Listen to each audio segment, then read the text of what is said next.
الف لام را۔ اے پیغمبر، یہ ایک کتاب ہے جو ہم نے تم پر نازل کی ہے تاکہ تم لوگوں کو ان کے پروردگار کے حکم سے اندھیروں سے نکال کر روشنی میں لے آؤ،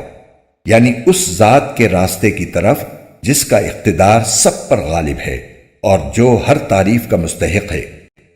وہ اللہ کہ آسمانوں اور زمین میں جو کچھ ہے اسی کی ملکیت ہے،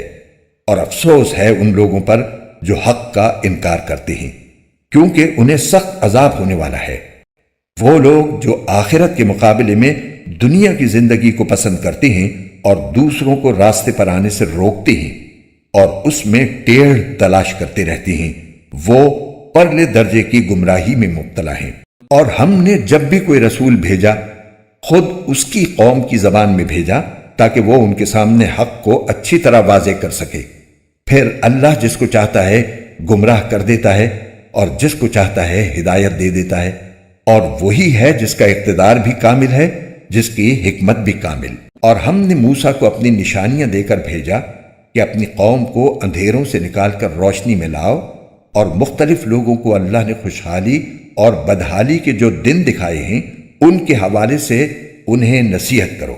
حقیقت یہ ہے کہ ہر وہ شخص جو صبر اور شکر کا خوگر ہو اس کے لیے ان واقعات میں بڑی نشانیاں ہیں۔ وہ وقت یاد کرو جب موسیٰ نے اپنی قوم سے کہا تھا کہ اللہ نے تم پر جو انعام کیا ہے اسے یاد رکھو کہ اس نے تمہیں فرعون کے لوگوں سے نجات دی جو تمہیں بدترین تکلیفیں پہنچاتے تھے اور تمہارے بیٹوں کو ذبح کر ڈالتے اور تمہاری عورتوں کو زندہ رکھتے تھے، اور ان تمام واقعات میں تمہارے پروردگار کی طرف سے تمہارا زبردست امتحان تھا۔